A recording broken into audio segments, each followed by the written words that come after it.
What is up, YouTube? Welcome back to my channel. I am Taylor, and this is Reckless. And this is going to be a Reckless review of Reckless by Brubaker and Sean Phillips, with colors by Jacob Phillips.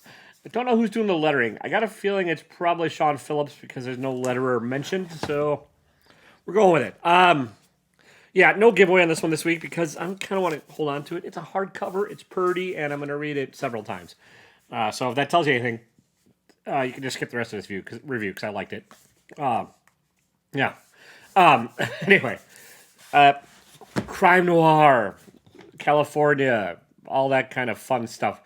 This book is basically Chinatown meets Once Upon a Time in Hollywood. Not really, but it's just got that vibe to it. It's a crime noir. Ed Brubaker and Sean Phillips, they've teamed up quite a bit in the past, and they do like these crime pulpy stories. They're not super deep. I mean, they're not earth-shatteringly grand, revelatory. Not yeah, that's the word.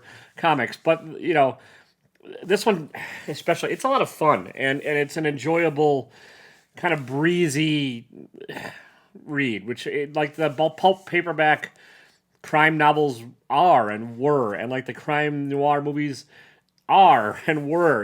They're kind of a lost art in the movie world for the most part.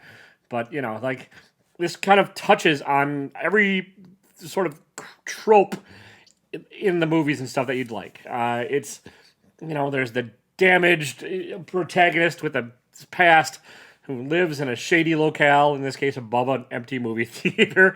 There's a woman in distress who may or may not be what she seems. There's, bad guys that are bad, and then there's probably worse people behind them. There's a whole lot of internal monologuing and dialoguing going on throughout the book. There's plot twists and turns. There's unexpected allies become enemies, and vice versa. It hits on every beat you'd kind of want in that kind of in the crime noir story. And it's, like I said, it's not revelatory, but it's done really, really well. And Sean Phillips is doing the art, and I'm not saying I love it. It's clean and pretty fairly sparse, and I like it quite a bit. And he's got sweet late '70s, early '80s hairstyles, which, not that I'm trying to emulate that or anything. I'm lazy in haircuts. They're a pain in the ass.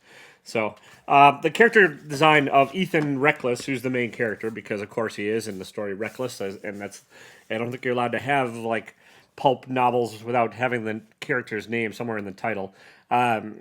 Looks like it's pretty heavily modeled after Robert Redford from the '80s, like late '70s, and yeah, the rest of the characters, they're all distinct and they're all well drawn. It's not, like I said, it's not crazy detailed. The one thing that really stands out to me is the coloring. Jacob Phillips, who I'm assuming is related to Sean, but I'm not 100% sure, does a fantastic job with the coloring in this book. There's like cool tones at night and, warm tones during the day with well-placed shadows. It's definitely digitally colored. I don't know if it's digitally painted, but I mean, you just sort of get the idea of like sun-drenched California throughout this book. And even the nighttime has tones of like, crime noir, shiftlessness and shadows and light streaming into the windows, even though it's the middle of the night. And the palette is fairly minimal, but it's gorgeous. Like, honestly, I know I don't talk about the coloring a whole lot, but like it really stood out to me in this book, and I really think it's quite extraordinary. This was never presented as individual issues either, which I think makes a difference. Ed Brubaker is able to tell his story all in one chunk without having to worry about breaking it up and pacing it as you would need to for like single issue, like a miniseries or something along those lines. He can just tell the story, and they're probably not selling anywhere near as many because like everyone nowadays is buying these comics for speculation purposes and not to read, which makes me a little sad.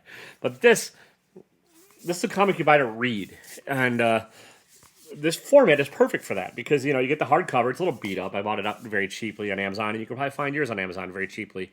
And you can just sit through it and breeze through it in an afternoon, and it's great. And then you can pick it up a couple days later and flip back through it and be like, yeah, I need to reread this, And I think there's multiple readings to be had out of this, even though it's kind of a, the story itself, again, there's twists, there's turns, there's plot things, there's everything you need in noir, but you don't need to, like, study it to learn great life lessons. It's sort of like watching, like, say, Chinatown. If you've never seen it, it's a fantastic movie.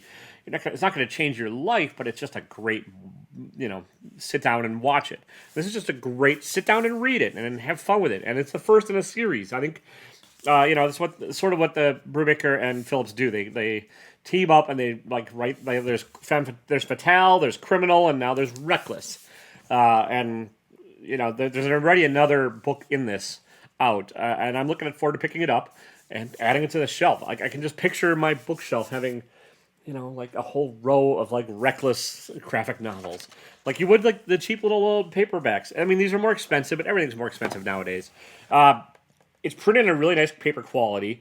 The artwork, like I said, is sparse, but it tells a story very clearly. There's no panels where you don't, like Sean Phillips is very, very good at like having you like at communicating what is going on, which is not always like an artist's strength. A lot of artists can make a gorgeous image, but like they can't tell a story. And Sean is very good at telling a story. He's got sort of a cinematic sense to it. You can see the sort of pulling out of the scenery and then, close up fading away and then fading back in and partnering with, again, I'm assuming his relative Jacob Phillips.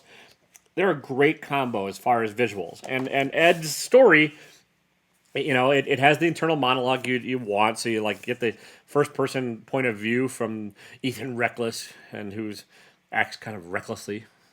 And without, and it meanders a little bit, but like you kind of need it to with this type of story, and it's got a bit of breeziness. You learn a little bit about Ethan's past and stuff, like his haunted past and his haunted present, and he's down and out on his luck, as one would be in these kind of novels. And yeah, it's everything I was looking for in like that. Like this cover, if this appeals to you and like you get the sort of sense of what's inside, I would say pick this up because it'll match your expectations at the very least. It may not exceed them. It's not fantastic. It's no Watchmen. It's no like it's not going to change the genre, but it is solid. And yeah, I heartily recommend it. And if you're looking for something that's not post-apocalyptic tales or kaiju or superheroes, give Reckless a shot. So that's all I got. It's a pretty short one. Yeah, no giveaway, like I said, because I kind of want to keep it. This is something that, like, you sort of want to lend out locally. Be like, hey, buddy, you got to check this out. And then you have to hunt them down and get it back so you can tell the next person you told about it and pass it along that way. So that's what I'm going to do with this, with the hopes of getting it back. And, yeah. Anyway, that's enough rambling on this one. Have a good day, folks. And as always, be reckless, but don't be a dick. See ya.